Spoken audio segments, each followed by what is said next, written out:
morto il sindaco di Gorgo al Monticano, Firmino Vettori, si stava riprendendo dopo una delicata operazione, oggi un malore improvviso. Era stato primo cittadino durante i drammatici giorni del massacro dei Pellicciardi, il cordoglio della Lega. Una spaccata ai danni di un'enoteca ha fruttato un bottino irrisorio ma ha creato danni ingenti e provocato spavento in centro a San Pelaio. Il ladro è stato identificato e preso nel giro di poche ore. Dramma della solitudine a Cornuda, trovato in casa senza vita dopo 4 giorni. Luciano Marini, 68 anni, viveva in una palazzina popolare a dare l'allarme i vicini. Operai al lavoro questa mattina per l'installazione delle barriere antidegrado ai bivacchi al Parco Dal Negro. Intanto ci sono i primi 4 indagati dalla procura per le occupazioni abusive degli spazi. Risveglio con la nebbia d'agosto, il caldo non dà tregua, malore per un 83enne a Preganziole, crisi idrica, allarme di ATS, sorgenti in sofferenza, ridurre con urgenza i consumi. Uno scontro frontale tra una moto e un'auto è costato la vita. Questa mattina alle porte di Belluno a Tommaso Pison, 46 anni, avvocato originario di Sospirolo, l'incidente al Bascon. Dopo l'appello lanciato dalla nostra emittente, in poche ore la proprietaria della cagnolina affetta da cattarata ha chiuso la raccolta fondi. Sono stati raccolti i soldi necessari per l'intervento. Buonasera e ben ritrovati. Dunque, politica trevigiana in lutto per la morte del sindaco di Gorgo al Monticano, Firmino Vettori. Aveva 66 anni. Perdiamo un amico prima che un amministratore. Le parole commosse di Dimitri Coin. Una notizia che ci ha scosso. È sconvolto Dimitri Coin, così come i militanti e gli esponenti della Lega, per la morte inaspettata del sindaco di Gorgo al Monticano, Firmino Vettori. Una notizia arrivata all'improvviso. Il primo cittadino 3 settimane fa si era sottoposto a Milano ad un delicato intervento chirurgico per una grave malattia.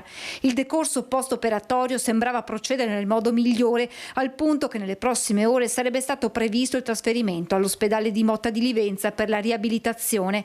Poi, in mattinata, intorno alle 12, un malore e la situazione è precipitata fino al decesso. Ci lascia tutti senza parole. Sapevamo che stava attraversando un momento non semplice, ma mi dice anche chi lo ha sentito proprio nei giorni scorsi che insomma era in attesa di andare a fare riabilitazione a Motta di Livenza, quindi di fatto una sorpresa un po' per tutti. Vettori, classe 1959, era nato a Gorgo al Monticano, paese in cui ha sempre vissuto e al quale ha dedicato anche il suo impegno politico.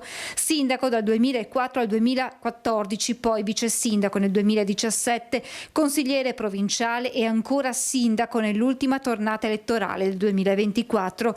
In quell'occasione scese in campo contro la sindaco uscente Giannina Cover, appoggiato da Fratelli d'Italia, una scelta condivisa con la Lega di cui ha sempre fatto parte. Nel corso del suo secondo mandato visse l'orrore del duplice omicidio dei coniugi Pellicciardi, barbaramente uccisi nella loro abitazione da 3 uomini.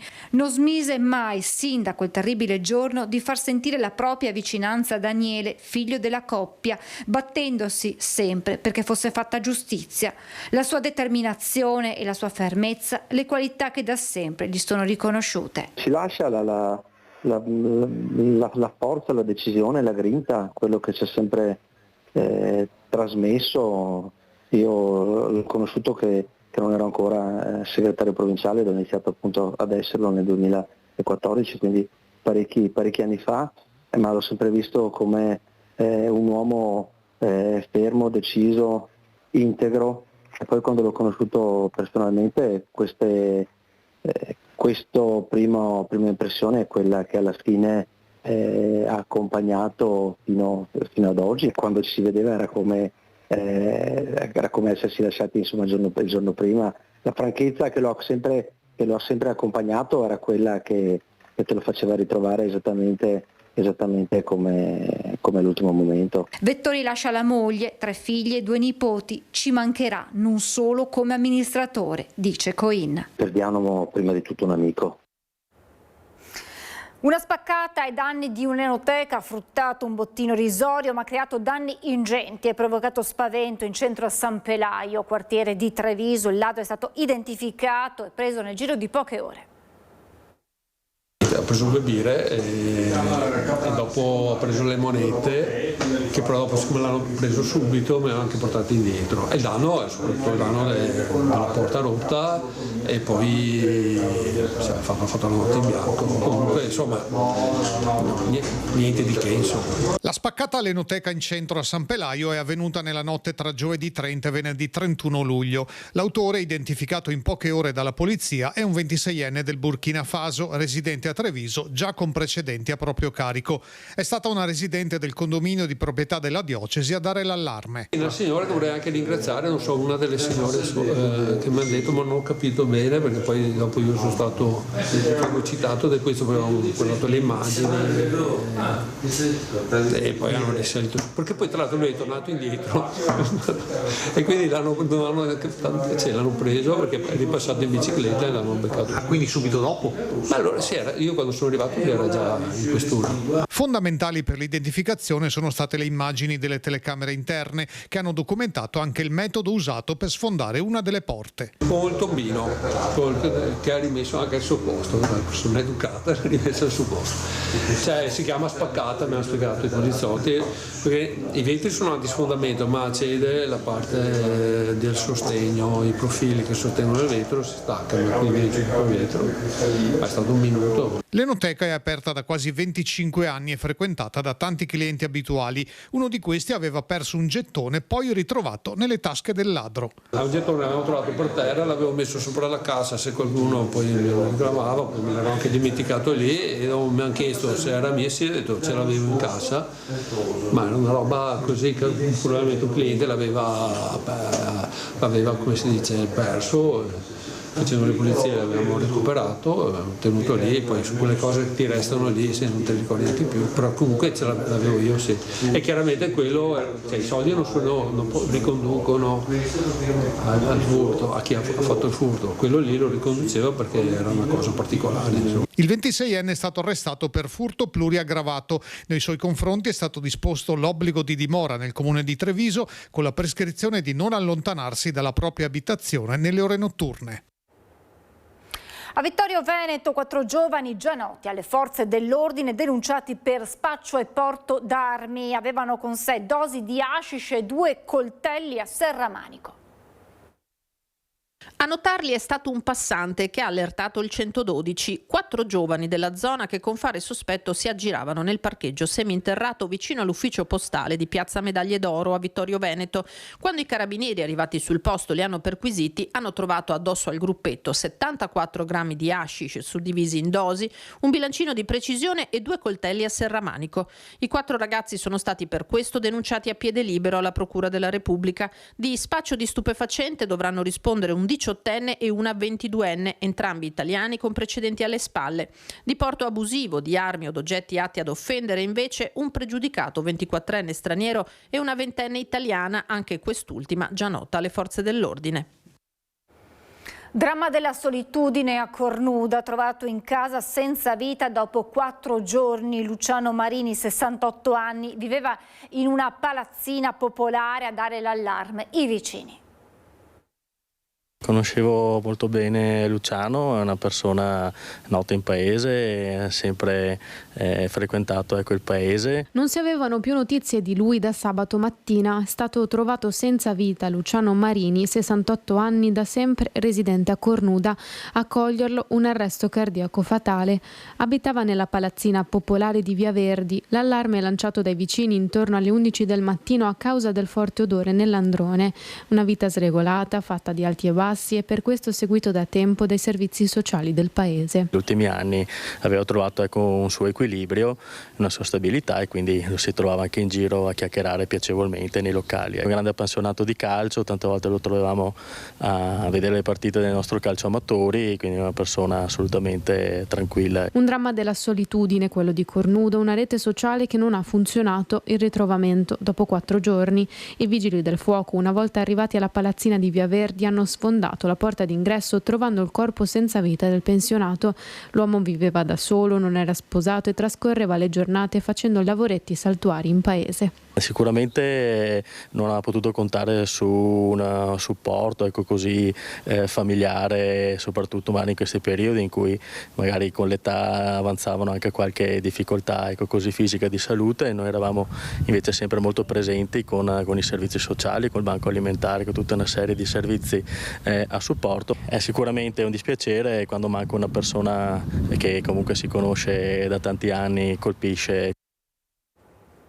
Grave incidente questa mattina ad Aviano, un motociclista di 61 anni è stato trasportato all'ospedale di Udine dopo il violento scontro con un'auto. Lo schianto, poi il volo contro il parabrezza dell'auto e la corsa in elicottero verso l'ospedale. È quanto accaduto in mattinata a Glera, frazione di Aviano, dove un motociclista di 61 anni, residente a Gaiarine, è rimasto gravemente ferito nello scontro con un'auto. L'incidente è avvenuto intorno alle 11:30 in via Viola. Secondo una prima ricostruzione, una vettura con a bordo 2 coniugi di Aviano, durante un'immissione, non avrebbe dato la precedenza alla moto che proveniva da Montereale Valcelline in direzione Aviano. L'impatto è stato violentissimo. Il Centauro è stato sbalzato contro il parabrezza dell'auto, sul lato del passeggero, per poi ricadere sull'asfalto. Le immagini, realizzate dalla nostra troupe, giunta sul posto pochi minuti dopo l'incidente, mostrano i mezzi distrutti e i soccorsi immediatamente al lavoro. Sul posto sono intervenuti ambulanza, automedica e lì soccorso e 2 pattuglie della polizia locale di Aviano che hanno effettuato i rilievi e regolato il traffico. Il 61enne è stato lì trasportato in gravi condizioni all'ospedale di Udine. Secondo le prime informazioni, fortunatamente non sarebbe in pericolo di vita. La passeggera dell'auto, sotto shock dopo aver assistito all'impatto, ha accusato un malore ed è stata accompagnata all'ospedale di Pordenone per accertamenti. Illeso invece è il conducente della vettura. La dinamica è ora al vaglio della polizia locale di Aviano. Il tribunale a Treviso ha patteggiato 1 anno per omicidio stradale l'anziano coinvolto nello scontro a Pieve del Grappa che costò la vita ad un giovane motociclista. Ha patteggiato 1 anno di reclusione per omicidio stradale, pena sospesa il 74enne di Crespano di Pieve del Grappa che il 24 aprile dello scorso anno, mentre era al volante del suo fuoristrada, si scontrò contro un giovane motociclista, Giacomo Bologna. Il ragazzo avrebbe compiuto 21 anni 1 mese dopo lo schianto, avvenuto subito dopo la curva in via San Pancrazio a Crespano, mentre il ragazzo stava rincasando. Un urto tremendo, era stato egli trasportato in condizioni disperate al Cafoncello di Treviso. 4 giorni dopo il suo cuore smise di battere, una morte che toccò sia la comunità di Possagno, dove viveva con i genitori, che quella di Pieve, dove era ben voluto da tutti. Studente al 3° anno di ingegneria, diplomato al liceo classico Brocchi, indirizzo quadriennale, era stato scelto per un progetto legato allo studio dell'intelligenza artificiale. Oggi, con il patteggiamento, si chiude la vicenda giudiziaria a carico dell'anziano conducente, ma Giacomo resta nei cuori di chi lo conosceva, attivo nel gruppo giovani della parrocchia di Fietta di Paderno del Grappa, sempre pronto ad aiutare il prossimo, un membro importante della comunità del piccolo paese trevigiano. Installazione delle barriere antidegrado antibivacchi al Parc dal Negro di Treviso. Intanto ci sono i primi 4 indagati dalla Procura per le occupazioni abusive degli spazi. Come annunciato anche dai cartelli affissi in questi giorni, al Parc dal Negro sono iniziati i lavori per l'installazione di cancelli e basculanti. Nei 2 ingressi alle auto saranno collocate le barriere, così come nell'unico accesso pedonale. In questo modo potrà entrare solo chi ha l'abbonamento o il biglietto per parcheggiare. Una misura decisa dalla proprietà della struttura insieme all'amministrazione comunale per risolvere il problema di degrado e bivacchi di alcuni cittadini stranieri, attualmente una quindicina. Non ci sono più alibi, la proprietà privata viene salvaguardata, noi chiediamo un presidio costante perché non ci sia poi un ritorno di coloro che hanno occupato abusivamente questi spazi. Oltre che per la sporcizia e i giacigli di fortuna, negli ultimi anni il parcheggio è stato scenario di liti, risse con conseguenti sgomberi e polemiche, creando tra gli utenti un senso di insicurezza. Io quando entro in garage ho talmente paura la sera che sto al telefono col mio moroso e fino a quando non sono uscita passo per passo dico ho parcheggiato, adesso sto uscendo dalla sbarra. Ci vorranno alcune settimane per completare l'installazione delle barriere, nel frattempo il parcheggio sarà regolarmente aperto. Spero che la situazione cambi e migliori, perché ora è insostenibile. Sono incivili perché immondizia e bisogni. E poi c'è un giro di spaccio adesso. E proprio nel giorno dell'avvio del cantiere le novità giudiziarie della vicenda, con la Procura di Treviso che ha concluso le prime indagini sulle occupazioni abusive, notificando gli avvisi di garanzia a 4 cittadini stranieri, 2 ivoriani, un 29enne della Somalia e un 25enne brasiliano. Viene loro contestato il reato di invasione di terreni o edifici. Il tutto aveva preso il via esattamente 3 anni fa, nel luglio 2023, quando degli automobilisti avevano segnalato la presenza di alcune persone che dormivano negli stalli all'ultimo piano. Da qui il blitz della polizia locale e l'identificazione dei presenti. Ora l'epilogo della procura. Ben venga, che sia soprattutto un deterrente, un motivo per far vedere che poi le regole ci sono, vanno rispettate e chi le trasgredisce viene comunque trovato e viene messo nelle condizioni di essere punito. E domenica l'ultima rissa in ordine di tempo al Parc Dal Negro tra 2 cittadini stranieri che qui avevano trovato sistemazioni. In queste ore molti hanno lasciato la struttura in vista dell'installazione delle barriere e intanto nel parcheggio Allappiani aumentano i giacigli di fortuna.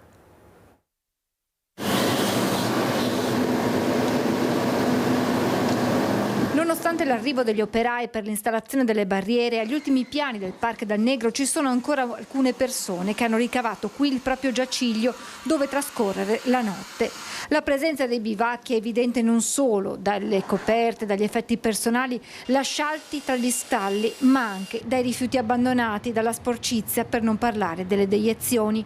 Lo sa bene chi parcheggia o lavora qui. Prima erano 5-10 persone e adesso sono quelli che sono, e in più si trovano escrementi, pipì, cioè l'aria è irrespirabile e anch'io che faccio pulizie diciamo che è una bella impresa tutti i giorni anche per il mio stomaco e per quelli che ci arrivano. Hanno rimosso anche i cestini perché c'erano siringhe, a parte bottiglie e compagnia, però più che altro tante siringhe. Spesso gli idranti del sistema antincendio vengono utilizzati per pulire gli spazi dagli escrementi o per l'igiene personale, il bucato.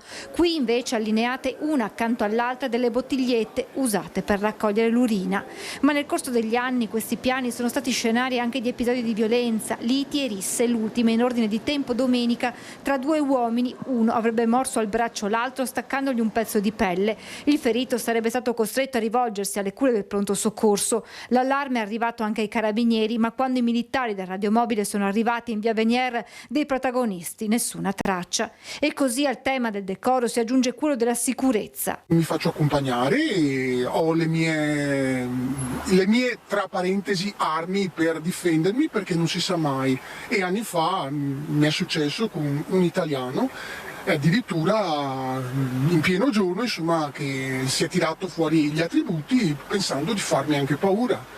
Il che non è successo, però da quella volta là sto molto attenta, insomma. Un'escalation che ha portato a diversi blitz delle forze dell'ordine e sgomberi, con le conseguenti polemiche e tensioni come quelle di qualche settimana fa con la manifestazione di Django in risposta al sit-in di Prima i Trevigiani. Al momento sono una quindicina le persone che continuano a dormire tra il quinto e il sesto piano, per le quali il sindaco Conte ha intenzione di trovare una soluzione dignitosa, visto che molti di loro lavorano.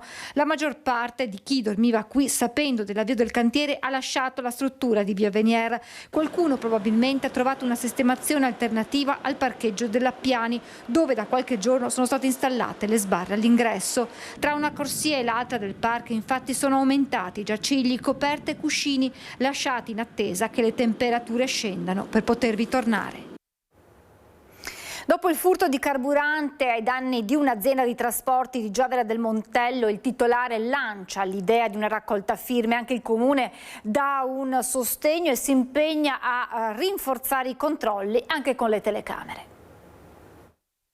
Una raccolta firme per intensificare i controlli, ma soprattutto per chiedere delle telecamere pubbliche in varie zone buie. La proposta arriva da Rino Solimando, che nei giorni scorsi ha subito un furto di alcuni ettolitri di gasolio dai camion della sua azienda di trasporto. Le forme e i modi sono ancora in fase di definizione, ma dal Comune arriva già una risposta positiva.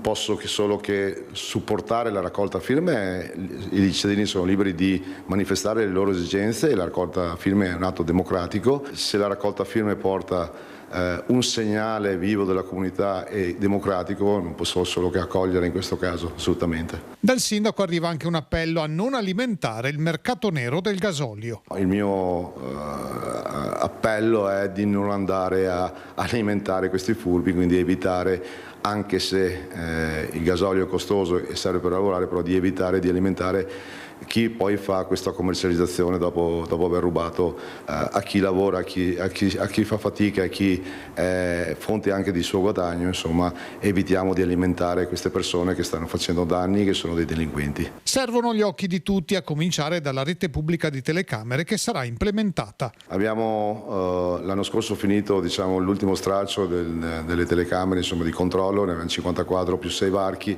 Chiaro che sto lavorando con le forze dell'ordine, come l'ho anche scritto, per andare a coprire più punti, perché comunque per quanto possiamo anche lavorare sempre qualcosa manca e vorremmo intensificarla. La zona industriale di Cusignana è a ridosso del casello della Pedemontana, potenziale via di una rapida fuga, come già accaduto anche in territorio vicentino. Secondo il sindaco i controlli devono sfruttare tutta la tecnologia esistente sul territorio. Non si risolve solo con le telecamere pubbliche, che sono fondamentali, ma se abbiamo anche l'aiuto delle telecamere private che vanno ad dare delle informazioni più alle forze dell'ordine, magari riusciamo a essere più performanti. Quindi noi sicuramente faremo la nostra parte come amministrazione, però faccio l'appello che lavoriamo di comunità, che secondo me riusciamo insomma a essere più diretti, più rapidi e a risolvere il più possibile queste brutte situazioni.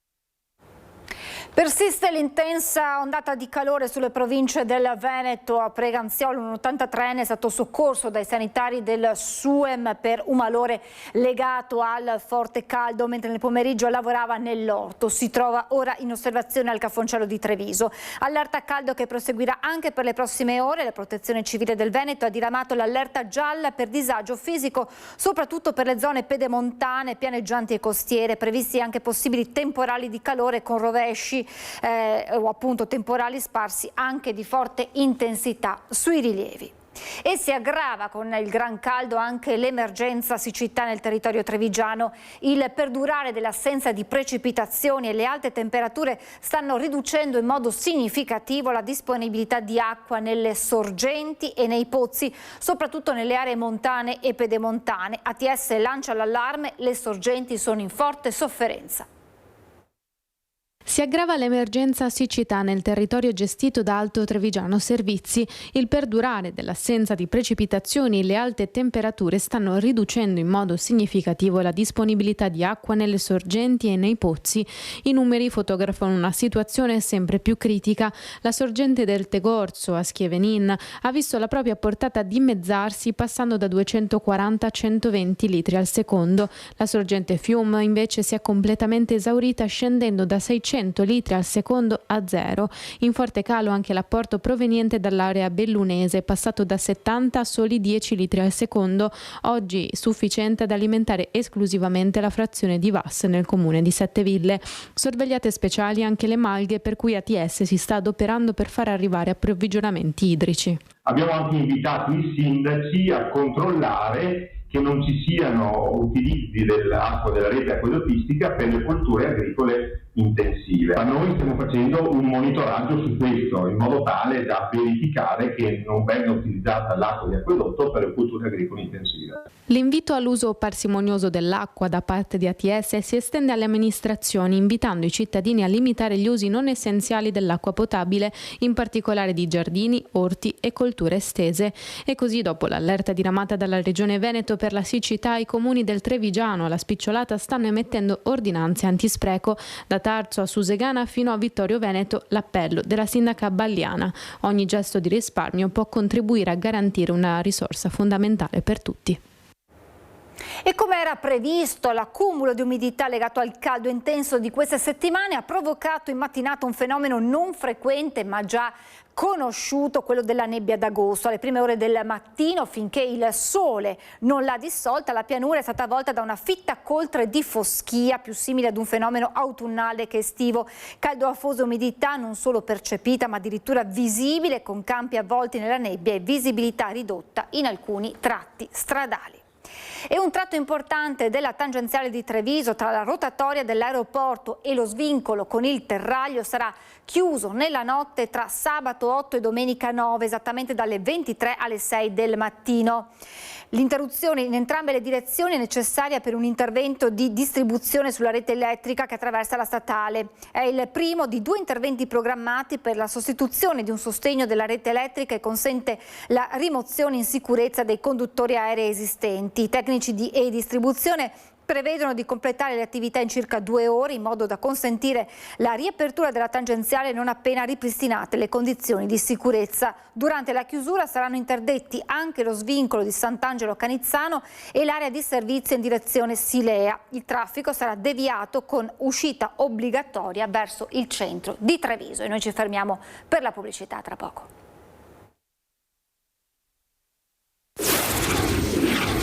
Rieccoci in diretta. È mancato a 94 anni Aldo Bordignon, storico imprenditore trevigiano che con il marchio Liberty portò la pallacanestro Treviso dalla Serie B alla A1, il ricordo delle figlie.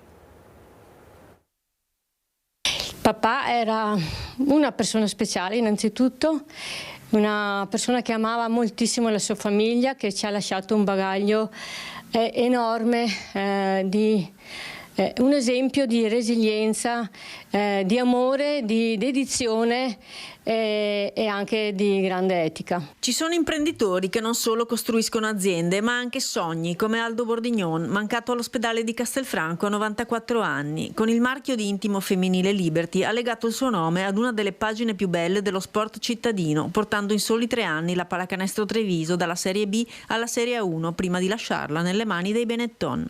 Per lui non erano dipendenti ma erano una famiglia. Io mi ricorderò sempre che ogni volta che qualcuno aveva qualche problema lui prendeva la macchina, andava a casa della persona, specialmente in caso di morte di un genitore o di malattia. Lui era il primo che lasciava tutto e andava a confortare. Battagliero, visionario, ironico e super sportivo, ancora sugli sci a 87 anni, capace di guardare un passo oltre, il carattere tenace, l'entusiasmo inesauribile, la voglia di mettersi continuamente in gioco. Io con lui mi sono proprio tanto divertita e per me è stata una guida bellissima, di voglia di vivere, di tenacia, di non mollare mai. Grazie papà.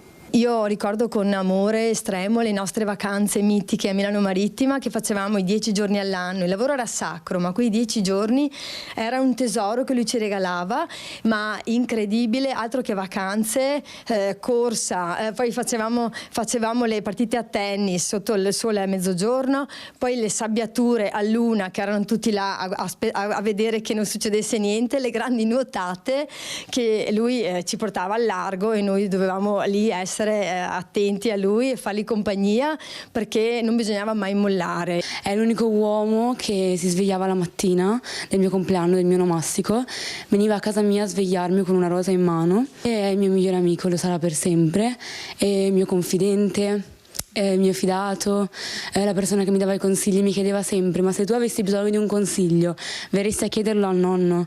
E io lo chiederei in questa e in tutte le altre vite. I funerali si svolgeranno il 6 agosto alle 10:30 nella chiesa di San Vito d'Al Tivole. Dopo l'appello lanciato dalla nostra emittente, in poche ore la proprietaria della cagnolina Emi, affetta da cataratta, ha chiuso la raccolta fondi. Sono stati raccolti i soldi necessari per l'intervento.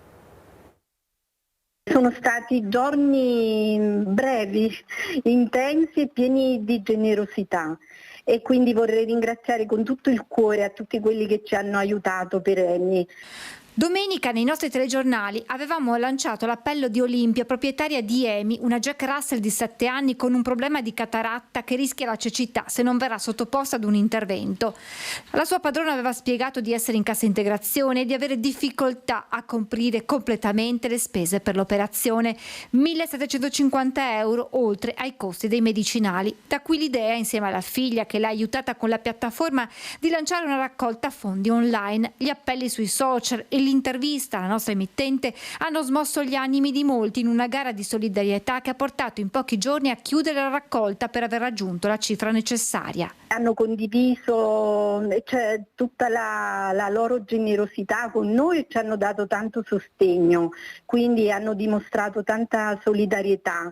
E quindi con l'amore possono davvero si fa la differenza.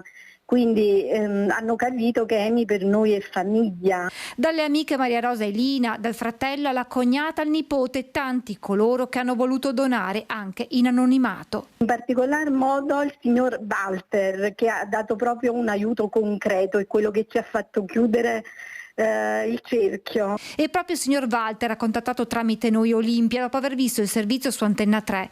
Ancora in queste ore in redazione stanno arrivando mail e telefonate di cittadini che vorrebbero aiutare Amy, ma i 650 euro arrivati tramite la raccolta online e altri 1.300 donati direttamente alla famiglia permetteranno giovedì di operare la cagnolina. Poi se ci dovesse rimanere quella piccola parte le utilizzeremo sempre per la nostra cagnolina. Per le medicine? Sì, i colliri, medicine. Una gara di solidarietà che Olimpia non si sarebbe mai aspettata. È stato anche un input per me, per avere più fiducia negli altri. È il momento di aprire la pagina con le notizie da Belluno e provincia.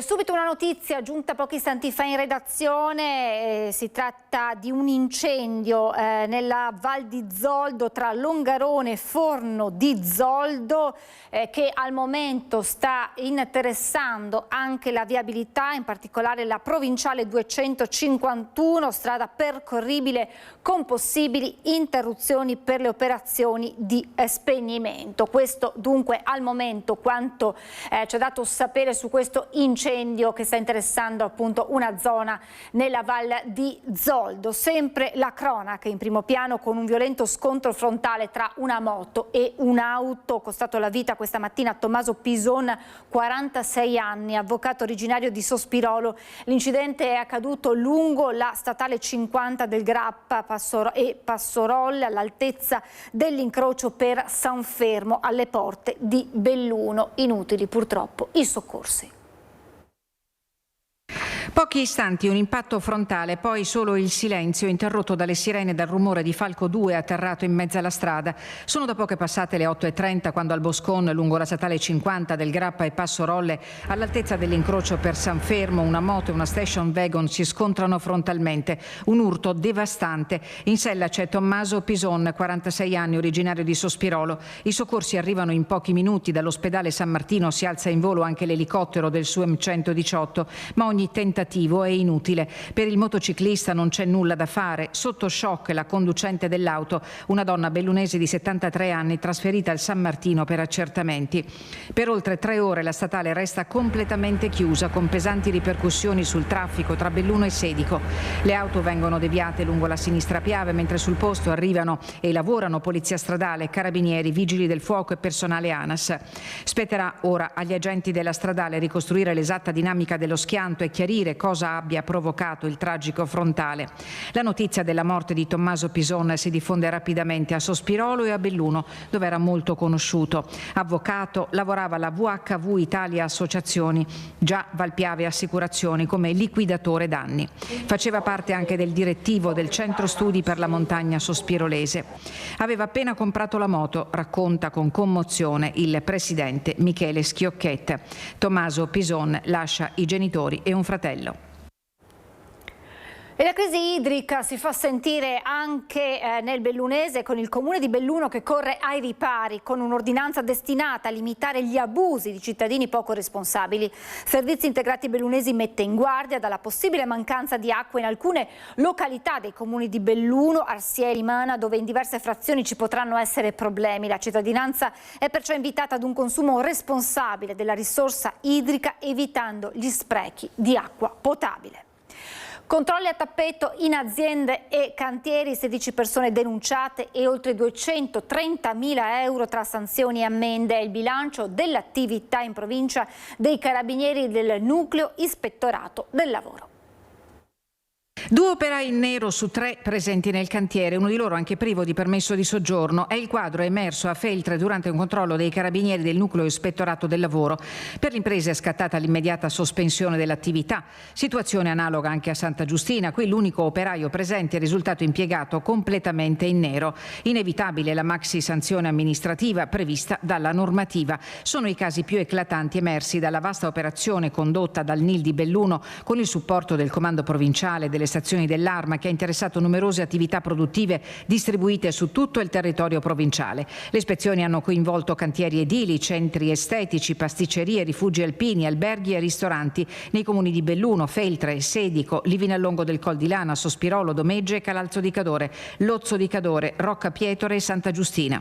16 persone sono state denunciate tra titolari, datori di lavoro e amministratori, ritenute responsabili di violazioni penali in materia di sicurezza nei luoghi di lavoro. Numerose le irregolarità riscontrate, dalla mancata sorveglianza sanitaria all'assenza della formazione obbligatoria per i lavoratori fino all'omessa valutazione dei rischi aziendali. Nei cantieri sono state accertate gravi carenze nelle protezioni contro le cadute dall'alto, mentre in altre attività sono emerse criticità nelle misure antincendio, nelle vie di evacuazione, nella gestione dei dispositivi di protezione individuale. Complessivamente i carabinieri del NIL hanno contestato ammende e sanzioni amministrative per oltre 230.000 euro. Più autobus per chi a Longarone lavora in agosto. Dolomitibus rafforza i collegamenti con la zona industriale facendo seguito alle richieste di aziende e dipendenti. A servire l'utenza in quell'area sarà la nuova linea 9 Belluno-Calalzo, che integra il precedente servizio ampliando in maniera significativa l'offerta. Le corse avranno partenza da Belluno, Calalzo e Vittorio Veneto, con coincidenze con tutte le maggiori località della provincia. Belluno non sarà una sede di serie B, anzi qui si riunirà il Consiglio Camerale e da qui parte la strategia del nuovo Presidente della Camera di Commercio, dalla manifattura alla denatalità, dagli alloggi ai collegamenti con l'Europa. Francesco De Bettin indica le priorità per lo sviluppo del territorio. Belluno resta al centro, non solo simbolicamente. Nel suo primo incontro con il personale della sede bellunese, il neopresidente della Camera di Commercio di Treviso Belluno, Francesco De Bettin, sgombra subito il campo da ogni dubbio. La sede di Belluno non chiuderà e continuerà a rappresentare uno dei punti di riferimento dell'ente. Qui, annuncia, si terranno anche le riunioni del Consiglio Camerale, almeno fino al completamento della nuova sede di Treviso. L'obiettivo nostro è quello di riuscire a cogliere le sinergie tra le eccezionalità che abbiamo nelle due province, risolvendo anche le problematiche delle due province là dove ci sono, è quello che io ho definito nel mio discorso di insediamento l'applicazione della sussidiarietà. La visita è diventata perciò l'occasione per delineare la rotta del mandato. Al centro c'è il progetto del Veneto Nord, Belluno e Treviso non come due realtà separate ma come unico sistema capace di fare massa critica e competere a livello nazionale ed europeo. La qualità e la capacità di lavoro che abbiamo a Treviso, Belluno e nel vicino Friuli è difficilmente rintracciabile anche al di là delle Alpi, cioè di là lavorano meno di noi, hanno più valore aggiunto, ma noi non abbiamo nulla di meno di loro e anzi con la capacità di sacrificio che abbiamo possiamo ottenere molto di più. Le sfide sono già davanti agli occhi, la manifattura inizia a rallentare, pesa la denatalità, diventa sempre più difficile trovare lavoratori e professionisti. e senza nuove abitazioni, osserva De Bettine, sarà complicato attrarre persone e competenze dall'esterno. Per il nuovo Presidente serve anche cambiare prospettiva sulle infrastrutture, non pensare soltanto a collegare il Veneto con il Nord Europa, ma creare le condizioni perché l'Europa attraversi questi territori, si fermi e generi valore economico lungo tutta la direttrice Belluno-Treviso. Un percorso impegnativo, ammette De Bettine, che richiederà una visione condivisa e un lavoro di squadra. Per questo, accanto a lui, ci sarà l'esperienza del vicepresidente Paolo Doglioni, chiamato a fare da punto di riferimento in una Camera di Commercio che vuole trasformare le due province in un unico progetto di sviluppo. I bellunesi sono tutti personaggi eccezionali. Il problema nasce quando due bellunesi sono nella stessa stanza e devono capire che cosa fare insieme. Ecco, preferiscono cercare di fare le cose per conto proprio. Questo è stato, questo in parte è ancora, e questa è una delle cose su cui lavorare. E siamo in chiusura, io vi ringrazio per averci seguiti, vi lascio alla sigla e alle previsioni del tempo. Buona serata.